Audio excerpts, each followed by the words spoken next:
Le portail est toujours ouvert. À l'approche de la nouvelle lune d'avril, un moment extraordinaire se déroule devant nous, promettant une vague de transformation profonde qui pourrait altérer l'essence de notre expérience humaine. Êtes-vous prêt à profiter de cette opportunité unique qui pourrait non seulement changer votre vie, mais aussi résonner à travers le cosmos? Comment pouvons-nous nous aligner sur cet immense pouvoir que nous offre la nouvelle lune? Dolores Cannon, chercheuse et écrivaine spirituelle et métaphysique renommée, nous a enseigné que chaque instant de notre existence est une intersection d'énergie cosmique que nous pouvons utiliser pour évoluer. En d'autres termes, il ne s'agit pas simplement d'un autre événement céleste, c'est une invitation à l'éveil, à accéder à la sagesse et aux énergies normalement cachées et à manifester des changements significatifs dans nos vies.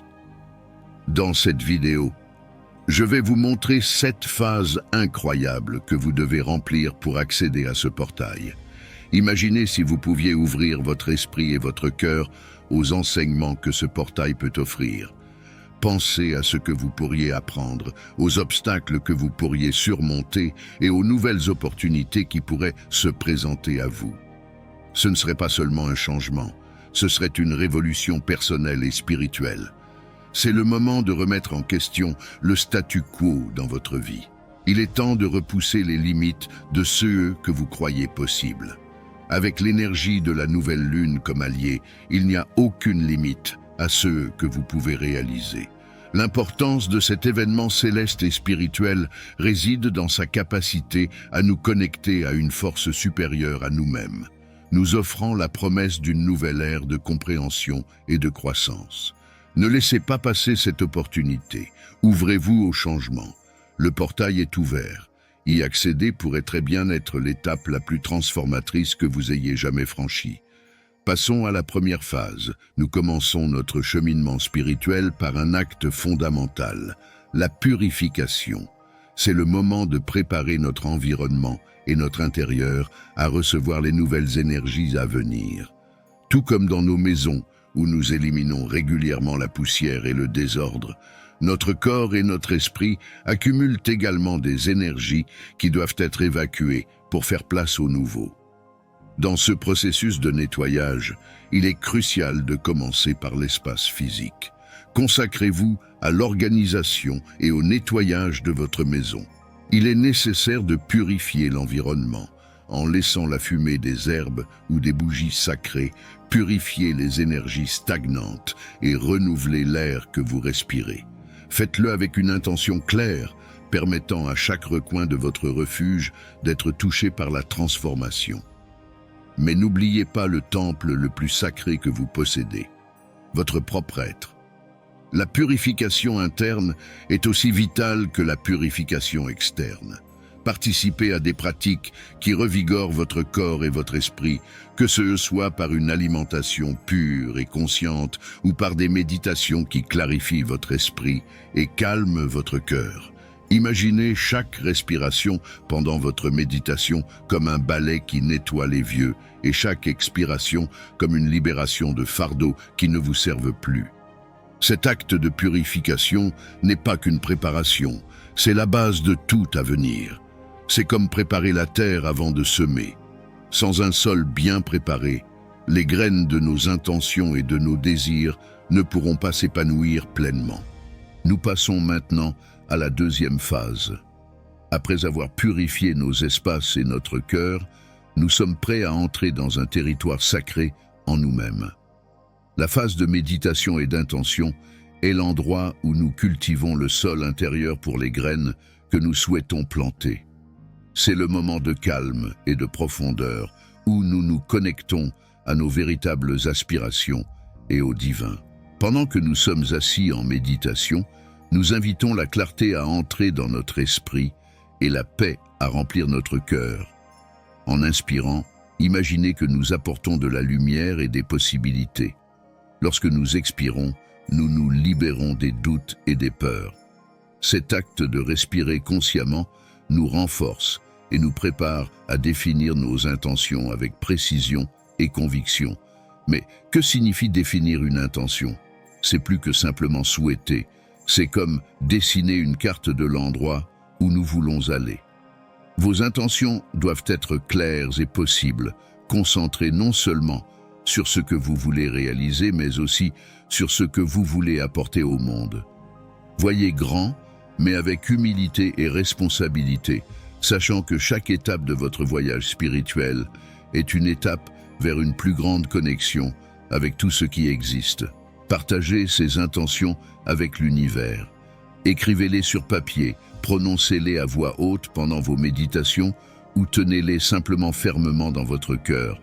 C'est une période de manifestation puissante, où ce qui est semé dans le cœur peut commencer à fleurir dans le monde matériel. Cette phase est cruciale, car elle donne le ton à toutes les étapes ultérieures.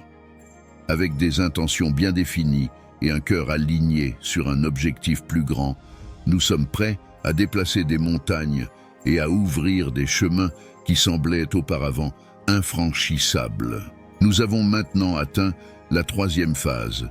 Après avoir purifié notre espace et défini nos intentions avec clarté et détermination, il est temps de renforcer notre connexion avec le monde qui nous entoure. La nature, avec sa sagesse ancienne et ses cycles éternels, est une source inépuisable d'énergie et d'inspiration. À ce stade, nous cherchons à harmoniser nos énergies avec celles de la Terre, reconnaissant que nous faisons partie d'un système plus vaste, interconnecté et sacré. Lorsque vous marchez à l'extérieur, permettez-vous de ressentir chaque élément. Ressentez le sol sous vos pieds, l'air remplissant vos poumons, le soleil ou la douceur de la pluie touchant votre peau. Chaque élément nous parle, chacun apporte une leçon d'équilibre et de renouveau. Cette connexion n'est pas seulement physique, c'est aussi profondément spirituel. La nature reflète de nombreux voyages auxquels nous sommes confrontés dans nos vies, nous montrant la beauté de la résilience, de la transformation et de la renaissance. Pendant cette phase, pratiquez la gratitude pour la beauté et l'abondance que la nature nous offre. Rendons grâce aux arbres, aux rivières, aux oiseaux, à chaque partie de la création qui enrichit notre existence. En exprimant cette gratitude, nous renforçons nos liens avec le monde naturel et ouvrons nos cœurs pour recevoir ses bénédictions et ses leçons. De plus, en cette période de connexion, essayez de laisser les soucis et les pressions de la vie quotidienne se dissoudre dans l'environnement naturel. Laissez les rythmes de la nature se synchroniser avec les vôtres, apportant une paix qui transcende l'ordinaire. C'est dans cette paix que nous trouvons souvent les réponses que nous cherchons, les inspirations dont nous avons besoin et la force de continuer notre voyage. Nous passons maintenant à la quatrième phase. Après nous être connectés à la nature et nous être alignés sur ses leçons, il est temps d'approfondir notre compréhension et notre sagesse. La phase d'étude et de réflexion est essentielle pour nourrir notre esprit avec des connaissances qui nous guideront dans notre voyage spirituel. Ici, nous cherchons à en apprendre davantage sur le monde qui nous entoure, mais aussi sur notre propre être intérieur et les lois universelles qui régissent notre existence. Se consacrer à l'étude, c'est ouvrir les portes de la compréhension. Recherchez des livres, des articles, des conférences et des ateliers qui correspondent à votre cheminement spirituel. La sagesse des grands maîtres et penseurs peut être une source d'inspiration et d'orientation. L'étude des écritures sacrées, de la philosophie, des sciences spirituelles et même des traditions anciennes peut offrir un aperçu approfondi de la vie et du cosmos. Mais, frères et sœurs, les études seules ne suffisent pas. Elles doivent être accompagnées d'une réflexion profonde. Remettez en question ce que vous avez appris, reliez ces connaissances à vos expériences personnelles et permettez à ces nouvelles compréhensions de façonner vos croyances et vos actions. La réflexion est le processus par lequel la connaissance se transforme en sagesse, quelque chose qui ne réside pas seulement dans l'esprit, mais qui est vécu avec le cœur et l'âme. À ce stade, il est également vital de créer des moments de silence et d'introspection. Le silence permet aux graines de la connaissance de germer et de grandir en nous. Cela nous aide à entendre notre voix intérieure, souvent noyée dans le bruit de la vie quotidienne. Dans ce silence, nous trouvons la vraie sagesse, celle qui nous guide et nous fortifie dans notre chemin. Frères et sœurs, après avoir nourri notre esprit par l'étude et la réflexion, nous avons atteint un point crucial de notre voyage spirituel, la pratique rituelle. Ici, la sagesse devient action et les intentions se solidifient en pratiques concrètes qui nous aident à manifester nos désirs et nos aspirations. Les rituels sont des expressions puissantes de notre foi et de notre intention. Ils permettent de relier le physique au métaphysique, le visible à l'invisible. Chaque geste, chaque mot, chaque élément utilisé dans un rituel est porteur de sens et d'énergie, aidant à façonner les forces qui nous entourent pour les aligner sur nos objectifs. À ce stade, j'encourage chacun d'entre vous à créer des rituels qui correspondent à vos objectifs personnels et spirituels. Cela peut être aussi simple que d'allumer une bougie quotidiennement pour éclairer votre chemin, ou aussi élaboré qu'une cérémonie complète impliquant des chants, des offrandes et une méditation profonde. L'important est que le rituel ait du sens pour vous et qu'il soit réalisé avec respect, amour et intention claire. Incorporez des éléments qui symbolisent ce que vous souhaitez attirer ou transformer. Utilisez des couleurs, des roches, de l'eau, des plantes, tout ce qui a une signification particulière et contribue à ancrer vos intentions. Pendant que vous effectuez ces rituels, visualisez le résultat souhaité. Sentez-vous comme si ce que vous recherchez était déjà réalité, renforçant ainsi la manifestation de ce désir dans le monde matériel. Nous entrons maintenant dans la 6e phase. La phase de communication et d'expression est celle où nous exprimons nos expériences, partageons nos découvertes et nous ouvrons à l'échange d'idées et d'énergie avec les autres. Cet acte d'expression peut prendre plusieurs formes. Cela peut se faire par le biais de conversations avec des amis ou de la famille, de la participation à des groupes d'études ou spirituels. Je vous invite à laisser votre commentaire sous cette vidéo afin que nous puissions créer ensemble notre communauté. L'important est que vous trouviez un support qui vous parle et qui vous permette de partager honnêtement et ouvertement vos expériences et vos apprentissages. En communiquant nos expériences, nous contribuons non seulement à renforcer notre propre compréhension et nos convictions, mais nous inspirons également les autres. Chaque histoire que nous partageons peut être la lumière dont quelqu'un a besoin pour trouver son propre chemin. L'écriture est aussi un puissant outil d'expression. Tenir un journal spirituel, par exemple, vous aide non seulement à documenter votre voyage, mais sert également de miroir de votre âme, reflétant vos luttes, vos victoires, vos doutes et vos inspirations. Nous avons atteint la 7e et dernière phase, merci et clôture.